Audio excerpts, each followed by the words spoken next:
ಗುರುಮಾಚಿದೇವ ವಿವಿಧೋದ್ದೇಶ ಸಹಕಾರ ಸಂಘದ ನೂತನ ಸ್ವಂತ ಕಟ್ಟಡ ಪ್ರಧಾನ ಕಚೇರಿಯನ್ನ ಸಂಸದ ಕೋಟ ಶ್ರೀನಿವಾಸ್ ಪೂಜಾರಿ ಉದ್ಘಾಟಿಸಿದರು.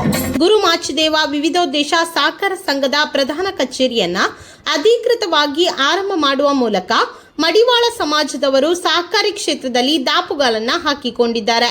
ಆರ್ಥಿಕ ಶೈಕ್ಷಣಿಕ ಅಂಕಿ ಸಂಖ್ಯೆಗಳ ಆಧಾರದಲ್ಲಿ ಮಡಿವಾಳ ಸಮುದಾಯ ಸಣ್ಣ ಸಂಖ್ಯೆಯಲ್ಲಿದ್ದರೂ ಕೂಡ ಸಹಕಾರಿ ಕ್ಷೇತ್ರ ಸಮಾಜ ಕಟ್ಟುವ ಕೇಂದ್ರವಾಗಿ ರೂಪುಗೊಳ್ಳುತ್ತದೆ ಎಂದರು. ಕರಾವಳಿ ಜಂಕ್ಷನ್ ಬಳಿಯ ಆಕಾಶ್ ಗಂಗಾ ಕಾಂಪ್ಲೆಕ್ಸ್ನಲ್ಲಿ ರವಿವಾರ ಗುರುಮಾಚಿದೇವ ವಿವಿಧೋದ್ದೇಶ ಸಹಕಾರ ಸಂಘದ ನೂತನ ಸ್ವಂತ ಕಟ್ಟಡ ಪ್ರಧಾನ ಕಚೇರಿಯ ಸ್ಥಳಾಂತರ ಮತ್ತು ಉದ್ಘಾಟನಾ ಸಮಾರಂಭ ನೆರವೇರಿಸಿ ಅವರು ಮಾತನಾಡಿದರು. ಭದ್ರತಾ ಕೊಠಡಿಯನ್ನ ಶಾಸಕ ಯಶ್ಪಾಲ್ ಸುವರ್ಣ ಉದ್ಘಾಟಿಸಿದ್ರು. ಆನಂತರ ನಡೆದ ಸಭಾ ಕಾರ್ಯಕ್ರಮದಲ್ಲಿ ಸಮುದಾಯದ ಪ್ರತಿಭಾನ್ವಿತ ವಿದ್ಯಾರ್ಥಿಗಳಿಗೆ ವಿದ್ಯಾರ್ಥಿ ವೇತನ ವಿತರಿಸಲಾಯಿತು. ಸಿಎ ಪರೀಕ್ಷೆಯಲ್ಲಿ ಉತ್ತೀರ್ಣರಾದ ತನಿಶ್ರೀ ಗುಜರನ್ ಅವರನ್ನ ಸನ್ಮಾನಿಸಲಾಯಿತು. ಉದ್ಯಮಿ ಪ್ರಸಾದ್ ರಾಜ್ ಕಾಂಚನ್ ಮಾತನಾಡಿ, ಸಹಕಾರಿ ಸಂಸ್ಥೆಗಳಲ್ಲಿ ಮತ್ತಷ್ಟು ಪಾರದರ್ಶಕತೆ ತರುವ ಉದ್ದೇಶದಿಂದ ಹೊಸ ಕಾನೂನು ರೂಪಿಸುವ ಅಗತ್ಯವೂ ಇದೆ.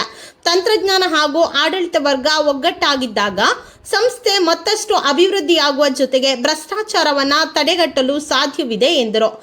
ಜಯಕರ್ ಶೆಟ್ಟಿ ಇಂದ್ರಾಳಿ ಅವರು ಮಾತನಾಡಿ, ಕನಿಷ್ಠ ಬಂಡವಾಳದಲ್ಲಿ ಸ್ಥಾಪನೆಯಾದ ಸಂಸ್ಥೆ 300 ಕೋಟಿಗಿಂತಲೂ ವಾರ್ಷಿಕ ವ್ಯವಹಾರ ಮಾಡಿದರೆ 60 ಕೋಟಿಗಿಂತಲೂ ಮೇಲ್ಪಟ್ಟು ಠೇವಣಿ ಸಂಗ್ರಹಿಸಿ ಅದಕ್ಕೆ ಅನುಗುಣವಾಗಿ ಅಗತ್ಯತೆ ಉಳ್ಳವರಿಗೆ ಸಾಲವನ್ನ ನೀಡುವುದರ ಮೂಲಕ ಇವತ್ತು ಉಡುಪಿ ಜಿಲ್ಲೆಯಲ್ಲಿ ಒಂದು ಪ್ರತಿಷ್ಠಿತ ಸಹಕಾರಿ ಸಂಸ್ಥೆಯಾಗಿ ಮೂಡಿ ಬಂದಿದೆ ಎಂದರು.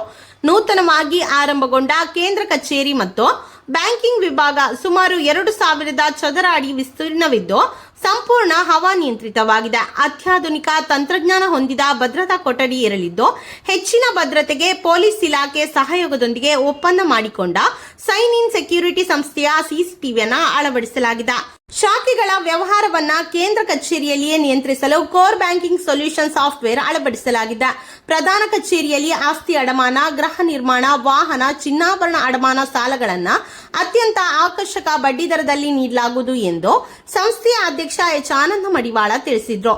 ಮಾಜಿ ಸಚಿವರಾದ ವಿನಯ್ ಕುಮಾರ್ ಸೊರಕೆ, ಪ್ರಮೋದ್ ಮಧ್ವರಾಜ್, ಗಣ್ಯರಾದ ಕೆ ಉದಯ್ ಕುಮಾರ್ ಶೆಟ್ಟಿ, ಎಚ್ ಶೇಖರ್ ಮಡಿವಾಳ, ರಘುರಾಮ ದೇವಾಡಿಗ, ಶೇಖರ್ ಬಿಬಿ, ಪ್ರದೀಪ್ ಮಡಿವಾಳ, ಕೆ ಶಂಕರ್ ಮೊದಲಾದವರು ಉಪಸ್ಥಿತರಿದ್ದರು.